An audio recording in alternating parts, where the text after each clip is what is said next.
오늘 말씀의 제목은요, 내가 만드신 5번째 시간, 거짓된 안정감입니다. 오늘 말씀의 제목은 내가 만드신 5번째 시간, 거짓된 안정감이라는 주제를 가지고 우리 함께 말씀을 나누고자 합니다. 오늘까지 우리가 내가 만드신 시리즈를 하고요, 다음 주부터는 우리가 여름성역교 본문을 가지고 3주를 하고, 여름 수련회가 끝나고 난 다음에 내가 만든 시리즈를 조금 더 이어서 나간다고 저번 주에 말씀드린 것처럼 우리 성도님들 말씀에 조금 더 집중해 주시고 사모해 주셔서 말씀을 통해 하나님께서 나에게 어떤 것을 메시지를 전하시는지에 대해서 함께 좀 깊이 묵상해 보는 시간이 되었으면 좋겠어요.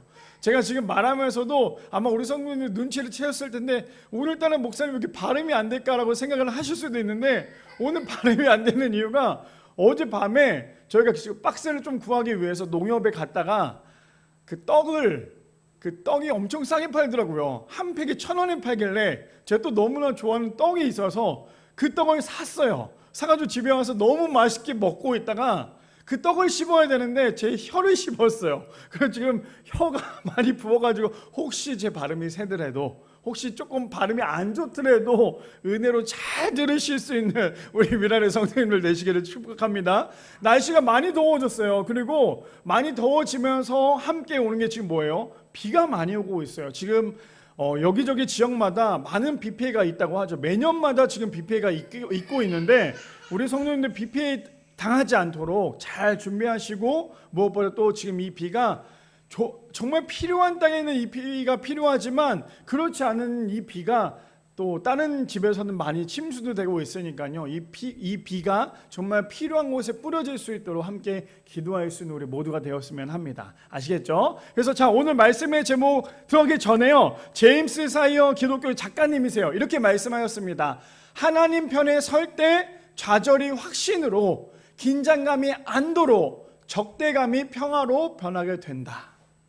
저는 이게 우리 성도님들의 삶 가운데 가장 크게 적용해야 되지 않을까 싶습니다. 어떤 거요? 누구 편에 설 때요? 하나님 편에 설 때요. 하나님 편에 설 때 어떻게 됩니까? 좌절이 확신으로, 긴장감이 안도로, 적대감이 평화로 변하게 된다라고 얘기합니다. 오늘 말씀의 제목이 무엇인 줄 아시죠? 거짓된 안정감이에요. 우리 성도님들 안정감을 갖기 위해서 우리 어떻게 살아갑니까? 특히나 이 안정감을 오늘 우리가 부제로 뭘로 달고 싶냐면 성취로 달면 좋을 것 같아요. 그래서 우리가 과연 어떠한 거짓된 안정감을 살아가고 있는지, 그렇다면 우리는 어디 편에 서야 할지에 대해서 함께 묵상하며 이 시간에 말씀을 통해 우리의 삶 가운데 적용해낼 수 있는 우리 미랄의 성도님들 되시기를 축복합니다. 자, 그렇다면 오늘 말씀의 제목, 내가 만드신 5번째 시간, 거짓된 안정감에 대해서 우리 함께 3가지를 나눠볼 텐데, 첫 번째입니다. 내가 할 수 있다는 거짓된 안정감은 예수님을 만나야 변한다라는 거예요. 첫 번째, 내가 할 수 있다는 거짓된 안정감은요, 예수님을 만나야 변할 수 있다라는 것입니다. 자, 우리가 살아가면서 우리는 어떻습니까? 언제나 내가 할 수 있어, 나는 가능해라는 자신감은 너무나 중요하지만, 혹 내가 할 수 있어라는 그 잘못된 거짓된 안정감이 때로는 하나님을 찾기보다는 내가 내 마음대로, 내가 내 생각대로 판단할 때가 너무나도 많다라는 거예요. 제가 또 오늘 말씀 본문을 좀 먼저 읽고 넘어갈게요. 자, 고린도전서 1장 26절에 보니까 이렇게 시작합니다. 형제들아, 너희를 부르심을 보라. 육체를 따라 지혜로운 자가 많지 아니하며 능한 자가 많지 아니하며 문벌 좋은 자가 많지 아니하도다 라고 시작을 합니다. 지금 사도 바울이 모든 성도들에게 얘기하고 있는 이야기예요. 어떻게 보면 우리가 오늘 말씀을 잘 들어야 될 게 무엇이냐면, 오늘날 우리 성도님들에게 선포되어지는 말씀이지 않을까라는 생각이 들어요. 우리 교회에서 한 사람 한 사람 달란트가 있는 거 너무나 중요하죠. 특히나 우리 미랄교회는 개척교회이기도 하지만, 개척교회 안에서 본인들이 맡은 그 역할, 또 자신들이 하고 있는 것들이 너무나 잘하고 있어요. 또 우리에게 주어진 달란트를 하나님께 쓰고 있다는 게 이게 얼마나 은혜인지 몰라요. 근데 이것을 하나님께서 주셨기에 내가 이 달란트로 하나님께 드린다라고 생각한다면 우리 이것은 은혜로 끝나지만, 나는 이것도 할 수 있고 저것도 할 수 있고 나는 이것도 저것도 다 할 수 있어 라고 얘기하고 어느 한 공동체를 무너뜨리는 행동을 하고 있다면, 그거는 하나님께서 주시는 달란트가 아니라는 사실을 우리가 먼저 알아야 돼요. 무슨 말입니까? 오늘 본문에 뭐라고 얘기해? 다시 한번 읽어드리면, 형제들아, 너희를 부르심을 보라. 육체를 따라 지혜로운 자가 많지 아니하며 능한 자가 많지 아니하며 문벌 좋은 자가 많지 아니하도다라고 시작을 합니다. 무슨 말이에요? 서로가 서로를 위해서 겸손하게, 서로가 서로를 위해서 섬기라고 얘기하고 있는 거예요. 근데 오늘 첫 번째 주제가 무엇입니까? 이거 아닙니까? 내가 할 수 있다라는 거짓된 안정감이, 그것을 변하기 위해서 우리가 가장 먼저 해야 될 것은 예수님을 만나야 한다라는 거예요. 교회 안에서 신앙생활을 하면서 가장 잘못된 것이 무엇인 줄 아세요? 하나님을 만나지 않고 하나님의 일을 하는 거예요. 하나님을 만나지 않고 하나님의 일을 하는 사람의 특징이 무엇인 줄 아십니까? 내가 했다거든요. 내가 했다, 나는 할 수 있다. 물론 이것이 긍정적일 수 있고 부정적일 수 있지만, 하나님을 만나지 않은 상태에서 내가 모든 것을 할 수 있다라고 얘기한다면 결국에는 하나님을 만나지 못한 사람의 거짓된 안정감, 잘못된 성취감이 그를 결국에는 넘어뜨릴 수밖에 없다라는 거죠. 우리는 때는 어떻습니까? 나의 안정감을 위해서 얼마나 많은 허세를 부려요. 나의 안정감을 잘 세우기 위해서 우리는 얼마나 많은 허세를 부립니까? 그러다가 그 허세가 끝나면 어떻게 돼요? 우리의 그 안정감은 무너질 수밖에 없다라는 거예요. 그래서 교회 다니면서 우리가 가장 먼저 해야 될 것은, 이것저것 섬기는 것도 너무나 중요하지만 더 중요한 것은 먼저 하나님을 만나야 돼요. 하나님을 만나는 사람은 절대로 자신을 내세울 수가 없어요. 왜 그런 줄 아십니까? 이것 또한 하나님께서 하셨기 때문에. 제가 요즘에 우리 아이들을 볼 때마다 얼마나 감사하냐면, 제가 유리, 윤희에게 공통적으로 얘기를 할 때가 있어요. 너는, 유리야, 윤희야, 너는 누구를 그렇게 닮았어? 누구를 그렇게 사랑해라고 질문하면 보통 아이들 뭐라고 대답합니까? 나는 엄마 아빠라고 제일 먼저 얘기하잖아요. 근데 유리, 윤희는 항상 하는 말이 있어요. 나는 하나님을 닮았어. 나는 하나님이 좋아. 왜 그런 얘기를 한 줄 아세요? 정말 여기서 깊은 뜻이 있는데, 왜 엄마 아빠보다 하나님을 더 사랑하고 하나님이 더 좋다라는 그 고백을 하냐면, 제가 그래서 물어봤어요. 왜 그러면 엄마 아빠보다 하나님이 더 좋아? 라고 질문했는데, 이 조그만 아이들이 뭐라고 얘기를 하냐면요, 하나님께서 엄마 아빠를 나에게 보내주셨잖아. 이 6살짜리 8살짜리가 이런 고백을 할 수 있다는 건 정말 놀라운 거예요. 왜 그런 줄 아십니까? 우리 어른들도 이런 고백이 못해요. 이런 고백이 섣불리 나오지 않아요. 하나님께서 엄마 아빠를 나에게 주셨기 때문에 나는 하나님이 너무나 좋아요라는 이 아이들 고백은 정말 어른들이 함부로 섣불리 할 수 없는 그런 고백이라는 거예요. 그래서 교회 학교가 얼마나 중요하냐면, 어렸을 때부터 아이들에게 신앙교육을 잘 해놔야지만 이 아이들이 오직 예수라는 이름을 가지고 살아갈 수 있다는 거예요. 자, 그래서 우리 성도님들, 오늘 어떠한 사건이 벌어졌는지 좀 함께 살펴봅시다. 사도행전 9장 말씀을 볼까요? 아마 정말 많이 들어봤던 말씀이죠. 한 사람이 등장합니다. 누굽니까? 사울이 주의 제자들에 대하여 여전히 위협과 사기가 등등하여 대제사장에 가서라고 얘기하죠. 우리 좀 전에 읽었던 이 고린도전서에도 사도 바울이 얘기 나오지만, 지금 이 사도 바울, 사도행전 9장에 나오는 사도 바울은 어떤 사도 바울입니까? 하나님을 만나기 전 사도 바울이었어요. 근데 이 사람 사도 바울은 어떤 사람인 줄 아세요? 굉장히 똑똑해요. 그때 당시 사도 바울보다 더 지식이 많은 사람이 없었어요. 그러니 사도 바울은 어떤 마음이 있냐면, 나는 내가 하면 모든 것이 가능해라는 생각을 갖고 있어요. 그러니까 지금 뭐라고 얘기합니까? 사울이 주의 제자들에 대하여 여전히 위협과 사기가 등등하여 대제사장에게 가서라고 얘기합니다. 자신의 잘못된 거짓된 안정감이 결국에 어떻습니까? 자신이 이러한 사람이야 라고 지금 표현하고 있는 거예요. 하나님을 만나기 전이죠. 자, 그렇다면 2절에 보니까 이렇게 얘기합니다. 사울이 이렇게 얘기하죠. 다메섹 여러 회당에 가져가 공문을 청하니, 이는 만일 그 도를 따르는 사람을 만나면 남녀를 막론하고 결박하여 예루살렘으로 잡아오려 함이라 라고 얘기합니다. 사도 바울의 거짓된 안정감은, 내가 저렇게 사람들을 잡아와서 저 사람에게 벌 주는 것이 자신에게는 안정감이라고, 자신에게는 가장 큰 성취감이라고 생각을 했어요. 하나님을 만나지 않은 사람은 어떻습니까? 하나님이 없는 상황에서 자신의 성취감과 안정감은요, 거짓될 수밖에 없다라는 거죠. 왜요? 하나님의 그 마음이 아니라 인본주의가 자신의 마음 가운데 들어가기 때문이에요. 그래서 3절에 이렇게 얘기하는 거 아닙니까? 3절 볼까요? 사울이 길을 가다가 다메섹에 가까이 이르더니 호련히 하늘로부터 빛이 그를 둘러 비추는지라. 사울이 도착하기도 전에 다메섹 도상에서 누구를 만납니까? 예수님을 만나요. 저는 저 본문이 제가 정말 말씀을 전하면서 가장 너무나 좋아하는 본문이기도 해요. 왜 그런지 아십니까?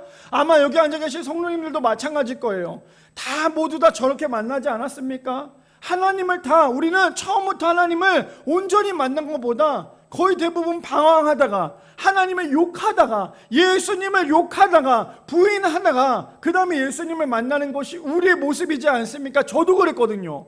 근데 지금 사울이 어떻습니까? 예수님을 만났던 사람들을 핍박하려고 가다가 다메섹 도상에서 예수님을 만납니다. 그런데 그 사울에게 어떤 일이 벌어집니까? 빛이 그 사울만을 비추고 있죠. 그 다음 4절 볼까요? 어떤지? 땅에 엎드러져 들음에 소리가 있어 이르되 사울아 사울아 네가 어찌하여 나를 박해하느냐 하시거늘 이라는 얘기가 들어요. 아마 우리 성도님들 하나님을 처음 만났을 때 저런 음성이 우리 성도님들 가운데 들리셨던 분들도 있을 거예요. 내가 하나님이 싫어, 나는 하나님 믿지 않을 거야.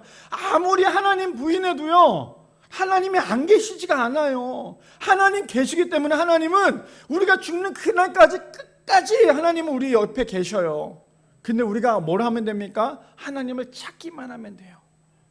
근데 우리는 하나님이 없는 것처럼 살아가고 있잖아요. 하나님은 여전히 우리와 함께 하시고 우리가 하나님을 찾기만 하면 하나님께서 응답하신데도 불구하고 우리는 하나님을 찾기보다 여전히 하나님 외의 것들만 찾는 것이 우리의 모습 아닙니까? 그리고 난 다음에 5절에 보니까 이렇게 얘기하죠. 대답하되 주여 누구시니까? 이르시되 나는 내가 박해하는 예수라. 사울이 그동안 사도 바울이 어떻게 했어요? 하물며 예수님의 말씀을 복음을 전파하던 스데반 집사조차도 죽음에 앞장섰던 사람이 이 사도 바울 아닙니까? 근데 이 사람이 지금 누굴 만나요? 자신이 가장 싫어했던, 증오했던, 가장 부인했던, 계시지 않다라고 얘기했던 그 예수님을 만나게 되는 거예요. 아주 직접적으로, 아주 정확하게. 그러고 난 다음에 어떤 일이 벌어지는지 볼까요? 자, 지금까지는 사도 바울이 예수님을 만났어요. 8절 띄워주세요. 사울이 땅에 일어나 눈을 떴으나 아무것도 보지 못하고 사람의 손에 끌려 다메섹으로 들어가서 사울이 예수님을 만납니다. 눈이 멀어버렸어요. 아무것도 볼 수 없어요. 그러니까 사람의 손에 끌려가는 거예요. 정말 그렇게 유능하고 지식도 많고 가진 것도 많고 문벌도 뛰어냈던 이 사도 바울이 예수님을 만나니까요 아무것도 할 수 없는 그런 인간이 되어버렸어요. 얼마나 사람들이 핍박하기 좋아했어요. 그런데 예수님 만나니까 자신의 모습이 보이지 않는 거예요.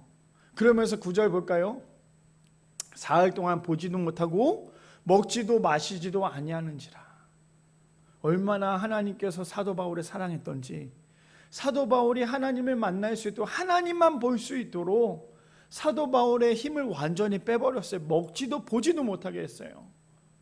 제가 최근에 이제 책을 읽다가 어떤 한 목사님의 그 내용이 있는데 이런 내용이 있었어요. 나이가 많으신 목사님이세요. 굉장히 영향력이 있으셨고 그 목사님이 막 열심히 설교도 하셔서 정말 한국교회에 굉장히 많은 부흥을 일으켰던 목사님이셨어요. 근데 그 목사님이 나중에 연세가 많이 80이 넘어서 90이 다 되셨을 때 치매가 오신 거예요. 그럼 우리 성도님도 어떤 생각이 들겠어요?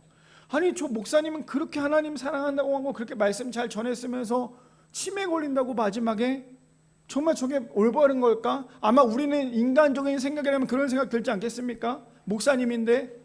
근데 그 목사님이 정신이 맑게 돌아왔을 때 썼던 한 문구가 있어요. 그 문구가 뭔지 아십니까? 보통은 어때요? 사람이 치매가 왔고 그런 상황이라면 얼마나 힘들어요. 근데 그 목사님이 어떤 고백을 했냐면 내가 다른 건 다 잊고 아무것도 기억나지 않지만 내가 사랑하는 하나님만 마지막 이 나이 때 기억난다라는 게 얼마나 감사한지 모릅니다라는 그러한 고백의 문구를 쓰셨어요. 제가 그 문구를 보면서 얼마나 제 마음이 무너졌는지 몰라요. 왜 그러냐면 나는 내가 신앙생활 또 사역을 열심히 하다가 내가 혹시나 뭐 치매가 오거나 그렇게 됐을 때 얼마나 성도들이 나를 봤을 때 그런 생각이 들 거 아니에요. 얼마나 보기 좋지 않은 그런 모습이지 않을까라는 생각이 들었는데 그 목사님의 그 고백, 나는 지금 비록 병에 걸려서 아무것도 기억나지 않지만 아무것도 생각나지 않지만 내가 사랑하는 하나님만 기억이 난다라는 것만으로도 나는 지금 이 병이 나에게는 너무나 축복이다라는 그러한 문구가 저는 이번 한 주 동안 얼마나 제 마음에 울렸는지 몰라요. 하나님을 만나는 사람은요, 하나님을 진짜 만나는 사람은 자신의 이전의 것에 자신의 이전의 모든 모습들은 다 보이지 않게 돼요. 사울 얼마나 사람들 괴롭혔습니까? 근데 예수님 만나니까 변화가 되는 거예요.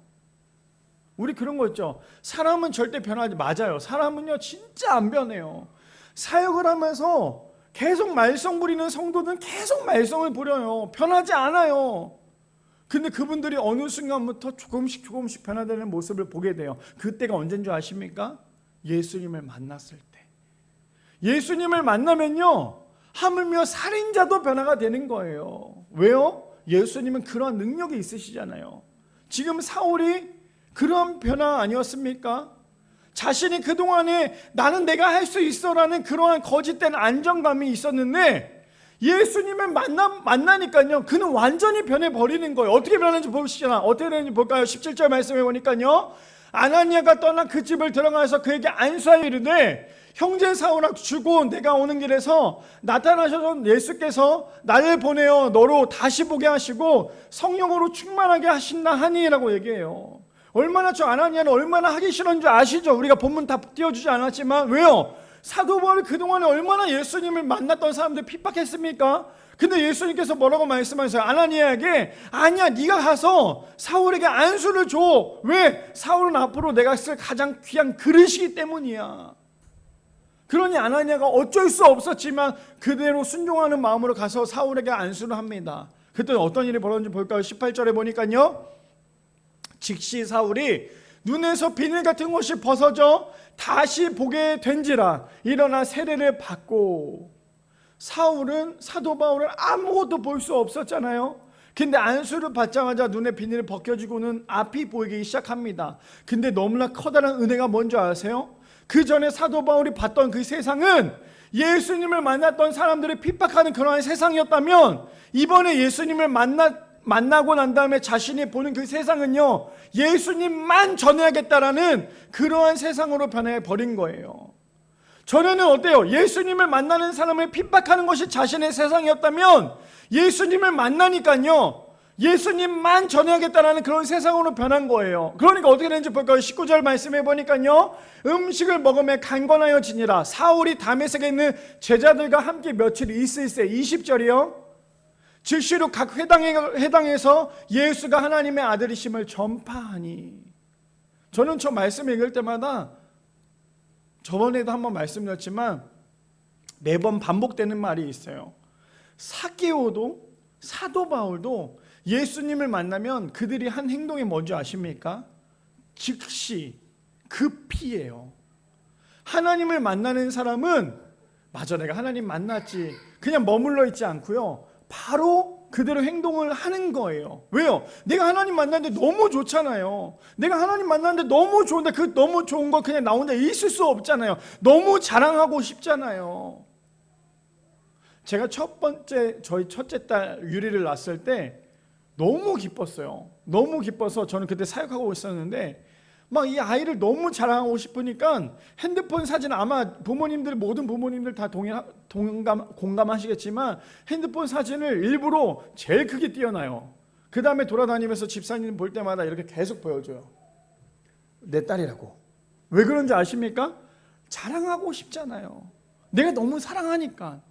내가 너무나 사랑하니까 자랑하고 싶지 않습니까? 혹시 여기서 한번 생각해 보세요. 내 핸드폰 배경에, 지금 내 핸드폰 배경에 내 남편이나 내 아내가 있으신 분들 한번 손들어 보세요. 왜 아무도 없을까요? 내 애들은 있는데 왜 내 사랑하는 남편과 아내의 사진은 없을까요? 희한하죠. 근데 제가 무엇을 얘기하고자 하냐면, 너무나 사랑하면요, 자랑하고 싶은 게 사람의 마음이라는 거예요. 지금 사도 바울이 예수님을 만나니까 그 마음 가운데 뜨거움이 있으니까 이걸 주체할 수 없는 거예요. 그러니까 어떻게 합니까? 즉시로 각 회당에 가요. 다른 데도 아니고 각 회당에 갔어요. 각 회당에 갔다는 건 무엇입니까? 거의 전쟁이었어요. 그러니 어떤지 볼까? 21절에 보니까요, 듣는 사람이 다 놀라 말하되 그 사람들이 지금 사도 바울이 예수님에 대해서 얘기하니까요, 그걸 듣는 사람들이 얼마나 놀랐어요. 왜 놀랐느냐면 이렇게 얘기하잖아요. 이 사람이 글쎄 예루살렘에서 이 이름 누구요? 예수님의 이름을 부르는 사람을 다 멸하던 자가 아니냐.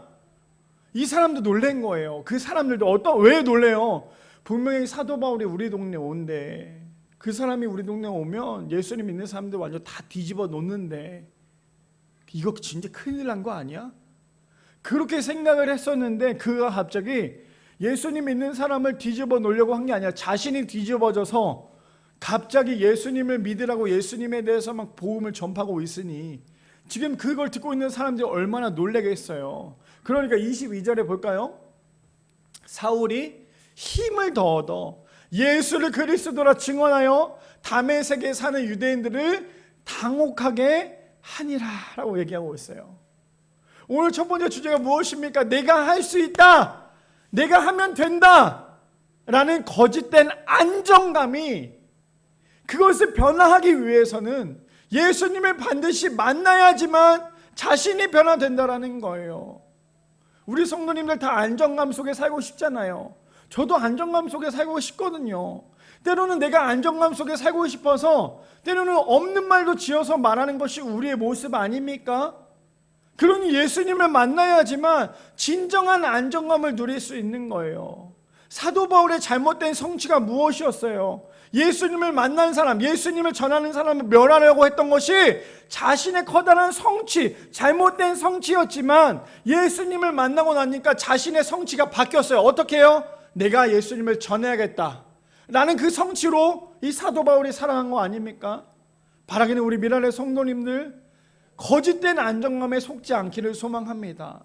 거짓된 안정감 가운데 넘어지는 사람은 절대 예수님을 바라볼 수 없지만 내가 거짓된 안정감을 변하기 위해서 해야 될 것은 진짜 예수님을 만나야지만 우리가 변할 수 있다는 사실을 기억하여 거짓된 안정감이 아니라 참된 안정감, 예수님 속에 살아가는 그 안정감 가운데 살아갈 수 있는 우리 미랄의 성도님들 되시기를 축복합니다. 두 번째입니다. 두 번째 이렇게 얘기하죠. 거짓된 안정감에서 벗어나기 위해서는요, 사람이 아니라 하나님을 의식하며 살아가야 한다는 거예요. 두 번째죠. 거짓된 안정감에서 벗어나기 위해서 잘 들으셔야 돼요. 나의 거짓된 안정감에서 벗어나기 위해서 우리가 해야 될 것은 사람을 의식하며 살아가는 것이 아니라 하나님만 의식하며 살아가야 된다는 거예요. 자, 본문 봅시다. 우리 고린도전서 1장 27절 28절에 보니까 이렇게 얘기하죠. 그러나 하나님께서 세상에 미련한 것들을 택하사 지혜 있는 자들을 부끄럽게 하려 하시고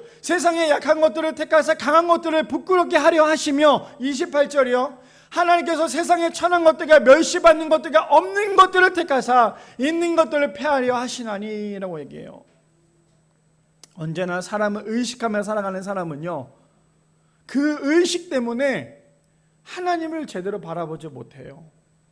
물론 공동체 안에 관계 속에서 이 의식은 너무나 중요하지만 잘못된 의식이 무엇인 줄 아세요? 자꾸만 내 사람을 만들고 내 라운드로 만들고 그러다 보니까 결국에는 하나님을 의식하며 하나님만 바라보는 것이 아니라 사람을 바라보며 살아가다 보니까 우리의 거짓된 안정감 가운데 우리는 벗어나지 못하는 경우가 너무나도 많다는 거죠. 자, 또 다른 사건을 좀 살펴봅시다. 어떤 사건일까요? 창세기 39장 말씀 볼까요? 요셉이 등장을 합니다. 요셉이 이끌려 애굽에 내려가매 바로의 신하 친위대장 애굽 사람 보디발이 그를 그리로 데려간 이스마엘 사람의 손에서 요셉을 산이라. 어떤 내용인지 우리 너무나 잘 알고 계시죠? 말씀 안 드려도 요셉이 형들로 인하여서 팔리죠. 물론 요셉이 자신이 꿈꾼 내용에 대해서 이야기했는데 형들이 이 요셉이 너무나 꼴보기 싫으니까 요셉을 팔아버립니다. 근데 하필 거기 팔린 데가 어디입니까? 어쩌면 하필이라고 우리는 표현할 수 있겠지만 하나님의 모든 계획 가운데 있었던 그 요셉은 가장 좋은 곳에 머물러 있지 않았을까라는 생각이 들어요. 자, 어디에 있었죠? 그는요, 친위대장 애굽 사람 보디발 장군 안에 있었다라는 거예요. 그러면서 살펴볼까요? 2절에 보니까요, 여호와께서 요셉과 함께 하심으로. 가장 큰 인생에서 축복이 무엇인 줄 아세요? 하나님이 우리와 함께 하심으로예요. 지금 요셉의 인생 우리가 봤을 때 어때요? 너무나 안타까운 인생이었잖아요. 형들로부터 버림당하는 게 얼마나 안타깝습니까? 그런데 2절에 보니까요, 여호와께서 요셉과 함께 하심으로 그가 형통한 자가 되어 그의 주인 애굽 사람의 집에 있으니 라고 얘기해요. 끝난 거예요. 끝난 거. 왜 끝난 건 줄 아십니까? 하나님과 함께 하심으로 그는 형통해졌기 때문이에요. 우리가 생각할 때 그곳은 너무나 안 좋은 곳이죠. 우리가 생각할 때 그곳은 정말 안 좋은 곳이에요. 가면 안 된다고 생각했던 곳이에요. 그런데 하나님이 함께 하시면 그곳이 형통한 곳이 되는 거예요. 근데 이 정도 됐으면 사실 하나님께서 이 정도로 형통하게 하나님이 함께 하셨다고 말씀하실 정도였으면 요셉은 지금 이 사건에서 굉장히 좋은 사건으로 살아가야 되는 거 아닙니까? 그의 인생이. 근데 여전히 마귀는요, 끊임없이 우리를 긁어내요. 우리에게 그런 거 있죠. 하나님께서 이렇게 우리에게 복을 주셨구나. 하나님께서 우리에게 이렇게 가장 큰 좋은 것을 주셨구나. 그 생각을 할 때에 마귀는 그때부터 우리를 넘어뜨려요. 왜요? 우리가 하나님께 영광 돌리는 모습을 마귀는 너무나 싫어하거든요. 어떤 내용인지 좀 볼까요? 3절 보니까 그의 주인이 여호와께서 그와 함께 하심을 보며 또 여호와께서 그의 범사에 형통하게 하심을 보았더라.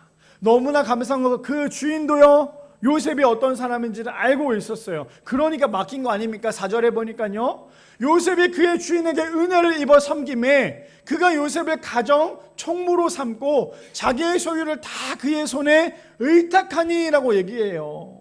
의탁한다는 건 무엇이요? 내가 너에게 다 모든 것을 맡길 테니까 네가 한번 해봐. 이 정도면요, 내가 너를 진짜 아주 커다랗게 믿어. 나는 너를 통해 믿음이 있어. 그러니까 너는 이걸 할 수 있어 라고 얘기하는 정도 아닙니까? 그러고 난 다음에 볼까요? 5절 말씀에 그가 요셉에게 자기의 집과 그의 모든 소유물을 주관하게 한때부터 여호와께서 요셉을 위하여 그 애굽 사람의 집에 복을 내리심으로. 저는요, 지금 저 내용이 우리 성도님들 한 사람 한 사람이 되기를 축복합니다. 지금 딴 생각하느라 졸고 있느라 제가 지금 어떤 걸 얘기하는지 모르신다면 이거 너무나 안타까운 거예요. 제가 지금 얘기하는 건 어떤 내용인지 아세요? 아셔도 제가 한 번 더 말씀을 드릴게요. 잘 들으셔야 돼요. 이거 진짜 복되는 인생이라니까요. 자, 보세요. 어떻게 얘기하는지. 그의 모든 소유물을 주관한 때부터 여호와께서 요셉을 위하여 그 애굽 사람의 집에 복을 내리심으로 어떤 건지 아세요? 하나님께서 우리 한 사람 한 사람을 축복해 주셨는데 어떻게 축복해 주셨냐면 한 사람 한 사람이 머물러 있는 그곳이 복된 곳이라는 거예요. 믿으십니까? 아니, 그렇게 되기를 축복합니다. 여기 앉아 계신 모든 성도님들이 가는 곳곳마다 회사면 회사, 사람들을 만나면 만나는 곳, 가정이면 가정, 내가 있는 그 어느 곳이든지 하나님이 나와 함께 하심으로 그것이 복된 곳이 되기를 축복합니다. 얼마나 복되는 인생인지 아시겠죠? 요셉의 인생은 우리가 봤을 때는 너무나 안타깝지만 하나님께서 그가 가는 모든 곳곳이 다 복이 되는 거예요. 자, 봅시다. 여호와의 복이 그의 집과 밭에 있는 모든 소유에 미친지라. 기가 막히죠. 요셉이 가는 그곳이 다 그냥 흙밭이 아니라 황금길이 돼버린 거예요. 봅시다. 6절에 보니까요, 이 정도면 됐잖아요. 사실 주인이 그의 소유를 다 요셉의 손에 의탁하고 자기가 먹는 음식 외에는 간섭하지 아니하였더라. 요셉은 용모가 빼어나고 아름다웠더라. 요셉이 얼마나 잘생겼는지 성경은 얘기하고 있어요. 그렇다고 해서 우리가 저걸 봤을 때 진짜 하나님 끝까지 외모만 보시나? 아니에요. 성경이 얘기하죠. 하나님은 외모보다 중심을 보신다고요. 저기서 말하는 용모, 물론 잘생긴 것도 있었겠지만 더 나아가 하나님이 보시기에 너무나 아름다운 모습이지 않았을까요? 그랬더니 하나님이 보시기에 너무나 아름다운 모습이라면요, 사람이 보시기에는 뿅 가요.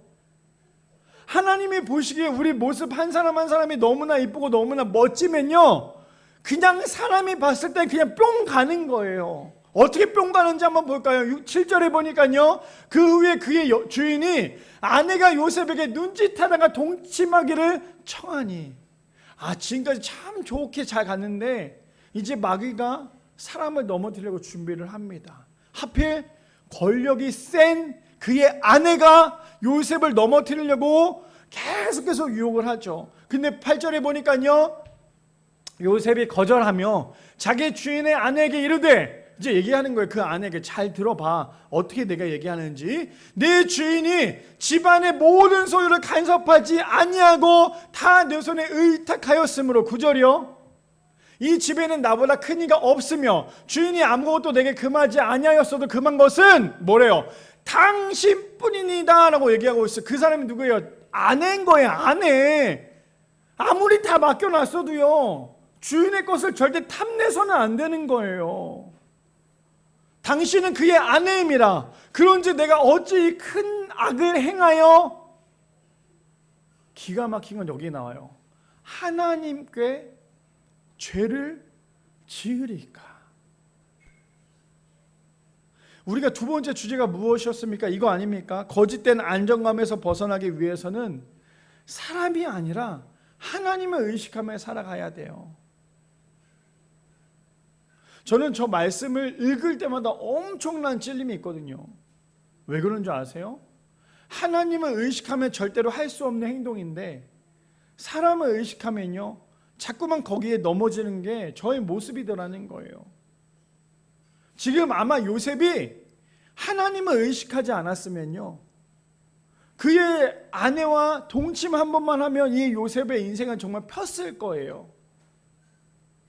그런 거 아닙니까? 그래서 우리 TV에도 보면 그런 사건들도 많이 나오잖아요. 스폰서라고 하면서 잘못된 일들이 너무나도 많이 나오잖아요. 자, 그런데 이 요셉은 사람만 의식했다면 아마 돈도 많이 줘, 자신의 인생을 너무나 편하게 해줘, 그 사람과 함께 하룻밤 잠자리 가는다고 해서 이 요셉은 이 인생이 얼마나 더 평탄해지겠어요. 근데 그 요셉의 항상 마음 가운데 뭐가 있었냐면 하나님이 계셨어요. 하나님이 계신 사람은요, 절대로 사람 의식하지 않아요. 사람 좋게 하려고, 사람 행복하게 하려고 하나님을 떠나지 않는다라는 거예요. 근데 우리는 어느 순간부터 하나님을 의식하지 않다 보니까요, 그냥 사람만 행복하게 하려고 얼마나 많은 죄를 짓습니까? 사람의 100% 죄는요, 다 어디서 나오냐면 사람이 사람을 행복하게 하려고 나오는 죄들이 제일 100%가 나온다라는 거예요. 근데 지금 요셉은 얼마나 혈기왕성해요. 얼마나 힘도 세고 한참 그럴 나이 아닙니까? 사춘기를 벗어나서 얼마나 그럴 나이입니까? 근데 그는 그것이 중요한 게 아니었어요. 그것이 중요한 게 아니라 하나님을 의식하니까 그것이 두려웠던 거예요. 제가 청소년 집회를 가거나 아니면 청소년 사역을 할 때에 청소년이나 청년들이 저희가 가장 많이 하는 질문이 있어요. 특히나 남자애들이 하는 질문. 목사님, 제가요 하나님을 믿기는 믿는데 제가 여전히 끊지 못하는 그 수많은 죄들이 있어요. 저는 청소년 수련회 같은 데 가거나 아이들한테 설교할 때 이 메시지를 먼저 딱 치고 나가면 애들이 제일 많이 집중하는데 어떤 건지 아세요? 처음부터 말씀을 갖고 얘기하면 애들이 집중을 잘 못하지만 딱 한마디예요. 오늘 야동 보고 온 친구, 오늘 술 먹고 담배 피고 온 친구, 이렇게 얘기하면 안 듣던 애들이 갑자기 귀가 열리는 은혜가 벌어져요. 그러면서 그 다음부터 말씀이 들려요. 왜 그런 줄 아세요? 아이들이 가장 공감할 수 있는 거잖아요. 그러니 아이들이 물어보는 거예요. 목사님, 이거 어떻게 하면 좋겠냐고. 제가 너무나 좋아하는 청년도 이것 때문에 매번 고민을 하고 이것 때문에 매번 넘어졌대요. 그러면서 저한테 정말 조심스럽게, 목사님, 제가 사실 너무 창피한 건데 창피한 얘기를 목사님한테 좀 말씀을 드려야 될 것 같아요. 그래서 뭔데? 그랬더니 얘기를 하는 거예요. 제가 사실 이 음란을 끊을 수가 없어요. 몇 달 전에 우리 교회에 한 청소년 아이가 왔을 때도 그 청소년 아이도 저한테 이 질문을 했거든요. 아빠 몰래, 엄마 몰래 보는데 이걸 어떻게 하면 좋겠냐고. 근데 제가 딱 한마디 했어요. 너 그거 보면 좋아? 아, 그거 볼 때는 지금 당장은 좋죠. 그래, 그거 보면 지금은 좋을 거야. 근데 너 그거 보고 나면 너의 영이 죽고 있는 거야. 그럼 너가 해야 될 건 뭔지 알아? 하나님을 의식하면 돼. 제가 그러면서 우스갯소리로 얘기했어요. 너 컴퓨터로 봐? 컴퓨터 앞에다 예수님 사진 붙여놔. 보일 수 있을지 한번 해봐. 그래도 그 친구가 한번 해보겠다고 하더니 진짜로 자기 컴퓨터에다 예수님 사진 붙여놓더니 저한테 핸드폰으로 사진 찍어서 보내줬어요. 무슨 말인 줄 아세요? 하나님을 의식하면요 못해요. 근데 우리는 죄를 지을 때 하나님을 뒤로 감춰놓잖아요. 우리는 죄를 지을 때 항상 하나님을 뒤로 감춰놓고 숨겨놓고 난 다음에 죄를 짓잖아요. 그 다음에 어떻게 합니까? 하나님, 제가 오늘도 죄 지었어요. 그런 게 우리의 모습 아닙니까? 근데 오늘 요셉은 어떻게 해요? 아예 그냥 하나님을 데리고 왔어요. 그의 인생 가운데. 그러니까 요셉이 죄를 지을 수가 없는 거예요. 당신이 아무리 나한테 한다 할지라도 나는 하나님이 두렵고 하나님이 나와 함께 하시기 때문에 나는 죄를 지을 수 없습니다라는 그 요셉의 고백이 지금 우리 성도님들 모두가 다 새겨들어야 할 이야기라는 거예요. 하나님을 의식하면 절대 죄를 짓지 못해요. 그런데 하나님을 의식하지 않고 하나님을 자꾸만 감춰놓다 보니까 우리는 끊임없이 죄를 짓고 있는 게 우리의 모습 아닙니까? 그 다음 말씀 계속 보여주실래요? 10절 말씀이죠. 여인이 날마다 요셉에게 청하였으나 요셉이 듣지 아니하며 동침하지 아니할 뿐더러 함께 있지 아니하니라. 가장 커다란 게 무엇인 줄 아십니까? 나 오늘부터 그 죄 짓지 않을 거야 라고 하는 그 순간도 너무나 귀하지만 그렇게 고백하는 그 순간부터 그 자리를 떠나야 돼요. 이해되십니까? 그래, 나 오늘부터 절대 죄 짓지 않을 거야, 나 절대 죄 짓지 않을 거라고 얘기하면서 그 자리를 벗어나지 않는다면요 우리는 그 죄를 또 지을 가능성이 너무나 커요. 근데 오늘 요셉 어떻게 합니까? 나는 아예 그 자리로부터 떠나버려요. 그래야지만 그 죄를 짓지 않을 수 있거든요. 근데 우리가 가장 큰 건 뭐냐면 항상 고백은 하죠. 하나님, 그래요, 저는 절대 죄 짓지 않을게요. 하나님, 제 옆에 모십니다. 그렇게까지 고백은 우리는 너무나 잘해요. 하나님, 저 다시는 반복된 죄 짓지 않을 거예요. 저 절대는 죄 짓지 않을 거예요. 고백은 하지만, 그렇게 해서 하나님을 모시고는 있다고 하지만 그 자리는 떠나지 않아요. 왜 떠나지 않은 줄 아십니까? 자꾸만 기웃기웃거리면서 그때 그 쾌락이 나를 너무나 좋게끔 만들어줬던 그 시간이 너무나 그리워요. 우리 이거 한번 생각해 볼까요? 베드로가 예수님을 만났을 때 뭐를 버리고 떠나는 줄 아십니까? 예수님을 만났을 때 베드로가요, 예수님을 만났을 때 무엇을 버렸는 줄 아세요? 자신이 갖고 있었던 그물을 버렸어요. 자신이 타고 있었던 배를 버렸어요. 그 다음 누굴 따라갑니까? 예수님을 따라가죠. 근데 놀라운 게 뭐인 줄 아세요? 예수님이 십자가에 못 박혀 죽으신다는 그 얘기를 듣고 난 다음에 베드로가 했던 행동이 뭔지 아십니까? 다시 한 번 더 그물을 가지고 배에 타서 올라타요. 무슨 말이냐면 우리는 언제나 다시는 하지 않겠습니다라고 버려놨지만 계속 그 자리에 기웃기웃 거린다는 거예요. 왜요?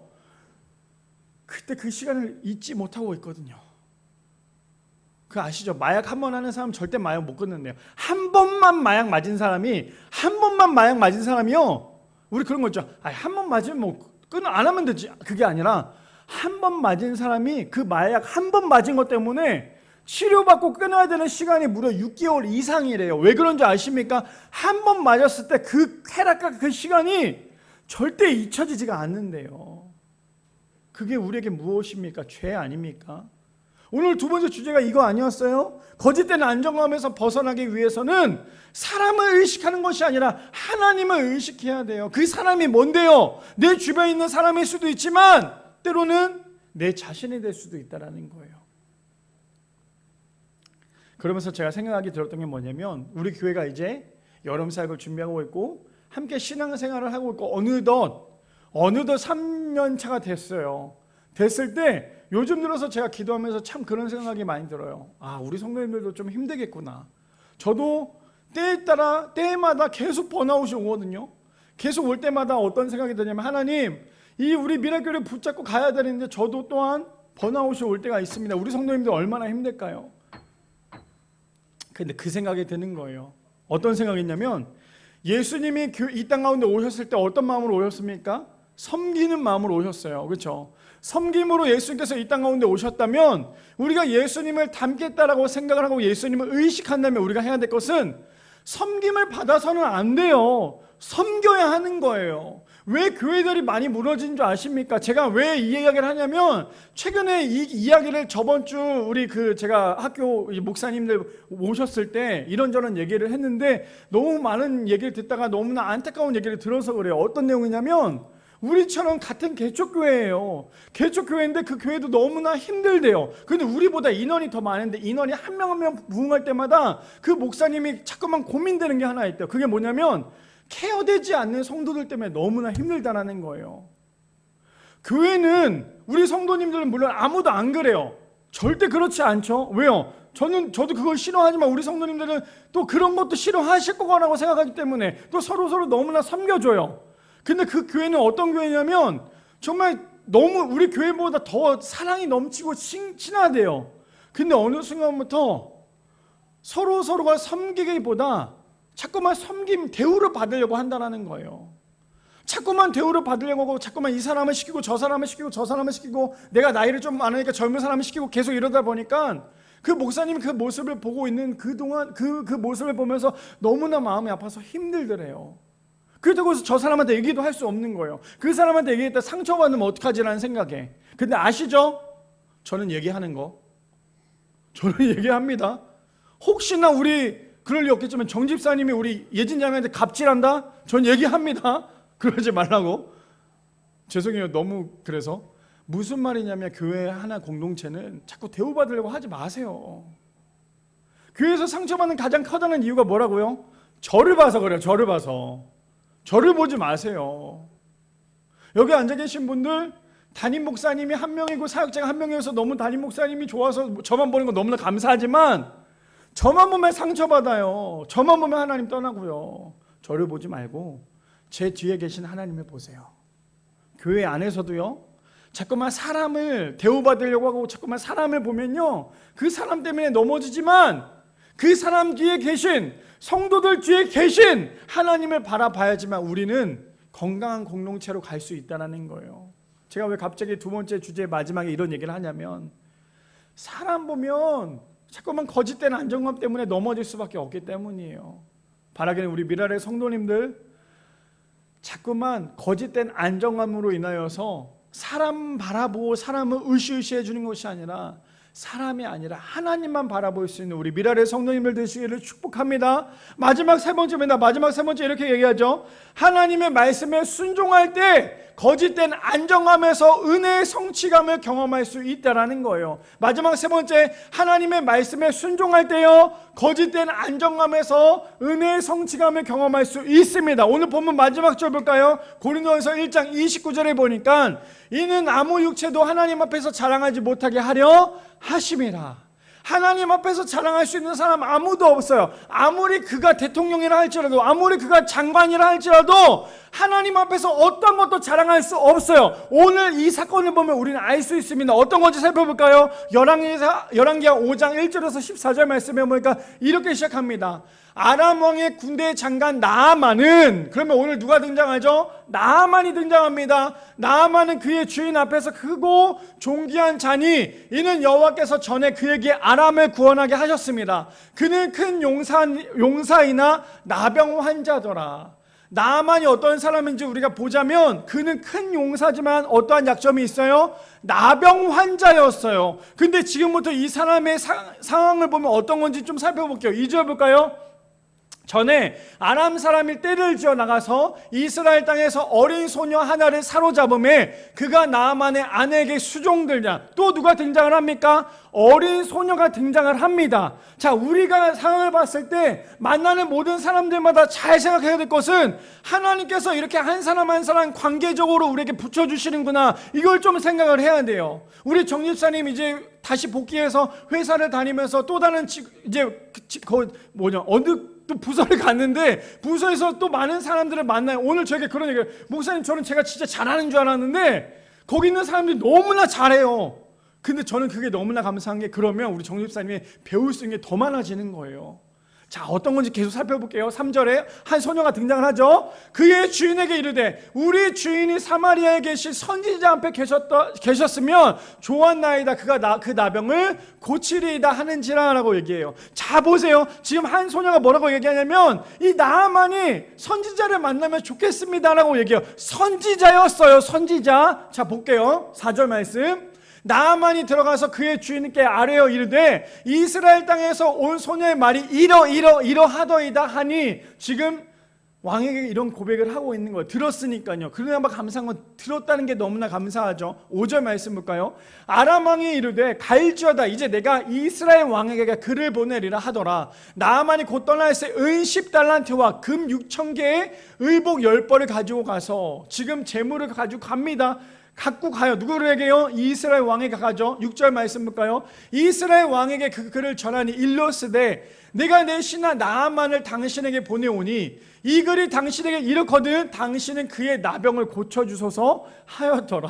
왕에게 뭐라고 얘기해요? 내 부하 나아만의 나병을 고쳐주소서라고 얘기하고 있어요. 그런데 그것을 들었던 이스라엘 왕이 어떻게 노하는지 볼까요? 7절에 보니까 이스라엘 왕이 그 글을 읽고 자기 옷을 찢어버리죠. 찢으며 이르되 내가 사람을 죽이고 살리는 하나님이냐? 그가 어찌하여 사람을 내게로 보내 그의 나병을 고치라 하느냐? 너희는 깊이 생각하고 저 왕의 틈을 따서 나와 더불어 시비하려 함인 줄 알라 하더라 라고 얘기하고 있어요. 지금 장난하는 것도 아니고 지금 나보고 나병을 고치라고 얘기하라고? 나를 놀리는 거야? 지금 이러한 마음이겠죠. 그런데 볼까요? 옆에 또 누가 붙는지. 8절이요. 하나님의 사람 누가 등장합니까? 엘리사가 등장을 합니다. 엘리사가 이스라엘 왕이 자기 옷을 찢었다 함을 듣고 왕에게 보내어 이르되 왕이 어찌하여 옷을 찢었나이까? 그 사람을 내게로 오게 하소서. 그가 이스라엘 중에 선지자가 있는 줄을 알리이다 하더라. 누구 말대로 되고 있어요? 누구 말대로 지금 되고 있습니까? 우리가 생각했을 때 아무것도 아니라고 생각했던 그 소녀의 말대로 진행되어 있는 거예요. 하나님께서 말씀하셨을 때 누군가에게 우리에게 말씀하시면 그냥 흘려 듣지 마시고 잘 한번 들어보세요. 물론 분별력은 필요해요. 근데 그 나아만이 만약 그 소녀의 말을 아예 무시해버렸다면 저기까지 오지 못했겠죠. 근데 지금 나아만은 어찌됐건 한 번쯤은 들어봤던 거예요. 근데 진짜 하나님께서 기가 막히게 퍼즐 하나를 맞춰주고 계세요. 근데 여기서 나아만이 에이씨 안 해라고 하면 그 퍼즐은 날아가겠죠. 왜요? 이제 날아갈 준비가 되어 있어요. 볼까요? 8절, 9절. 나아만이 이에 말들과 병거를 거느리고 이르러 엘리사의 집 문에 서니, 말한 대로 선지자의 집 앞에 섰습니다. 그런데 10절 말씀에 보니까요, 10절이요. 엘리사가 사자를 그에게 보내 이르되 너는 가서 요단강에 몸을 7번 씻으라. 내 살이 회복되어 깨끗하리라 하는지라. 자, 지금 얘기한 건 엘리사는요, 엘리사가 정말 하나님의 뜻대로 그 나아만 장군에게 얘기한 거잖아요. 제가 이렇게 얘기하는 건 뭐냐면, 제가 이번 한 주 동안에 정말 묵상하고 고민했던 게 있어요. 우리 교회가 수련회가 끝나고 난 다음에 2학기 때 많은 변화들이 있잖아요. 예를 들어서 소그룹도 할 거고, 또 우리 새로 오신 분들 새신자 교육도 할 거예요. 분명히 소그룹 제가 조편성을 했는데, 이 조편성을 딱 얘기하면 물론 우리 성도님들 아무도 그것 때문에 목사님 안 할래요 라고 얘기하시는 분은 아무도 없겠지만, 있으면 진짜 큰일 나겠죠. 아무도 없겠지만 아마 다들 그거에 대해서 조금 힘들어하신 분도 있을 거고 감사하신 분도 있을 거예요. 근데 이거 한번 생각해 보세요. 목사는 저 혼자예요. 교회를 운영하려면 모든 성도님들이 한 마음 한 뜻으로 함께 가줘야 돼요. 혹시나 내 마음에 들지 않는다 할지라도, 혹시나 아이씨 이거 왜 이래야 돼 라고 한다 할지라도 한번 믿고 따라와 보세요. 그럼 그 안에서 주어지는 은혜가 아주 커다랗게 있다는 거예요. 우리 교회 한 장로님이랑 제가 이번 주에 통화를 하는데 그런 얘기를 했어요. 목사님, 제가 중보기도를 처음에 맡았을 때 사실 좀 어려웠다고, 마음이 힘들었다고, 그리고 또 1년 더 하고 또 1년 더 하라고 했을 때 마음이 좀 힘들었다고. 근데 중보기도를 통해서 본인이 받는 그 은혜가 너무나 크대요. 처음에는 이거 너무나 힘든데 이거 가능할까라고 생각을 했는데 하다 보니까 그게 은혜더라는 거예요. 제가 이렇게 말씀드리는 건, 말씀에 빗대어 말씀드리는 건 잘 새겨 들으세요. 혹시 조편성이 되었을 때 내가 좀 마음이 힘들어도 그대로 가시는 거예요. 왜냐면 제가 그거 하기 위해서 얼마나 많은 기도를 했겠어요. 지금 엘리야가 얼마나 그렇게 기도를 많이 하고 생각을 했겠어요. 그런데 지금 그 말을 듣고 싶지 않았던 성도 중에 한 명이, 성도라고 표현하는 건 잘 보세요. 그 중에 듣고 싶지 않았던 나아만이 이렇게 얘기를 합니다. 볼까요? 11절에 나아만이 노하여 물러가며 이르되 내 생각에는 그가 내게로 나와서 서서 그의 하나님 여호와 이름을 부르고 그의 손을 그 부위에 흔들어 나병을 고칠까 하였도다. 무슨 말입니까? 지금 나아만은요, 야, 최소한 내가 찾아갔다면, 최소한은 내가 엘리사 선지자를 만났다면, 내 머리 한번 안수 한번 해줘야 되는 거 아니야? 지금 나아만은 그런 생각을 하고 얘기하고 있는 거예요. 최소한은 내가 이 정도까지 성의를 보였다면, 당신도 나에게 그 정도 성의를 보여야지만 내 안에 있는 나병이 그것도 사라질까 말까 되는 거 아니야? 지금 나아만은 그것 때문에 화가 나 있는 거예요. 저는 저 나아만의 모습이 우리 성도님들 아니기를 소망합니다. 자, 왜 그런지 볼까요? 12절에 보니까요, 다메섹 강 아바나와 발르바는 이스라엘 모든 강물보다 낫지 아니하냐. 내가 거기서 몸을 씻으면 깨끗하게 되지 아니하랴 하고 몸을 돌려 분노하여 떠나니라고 얘기해요.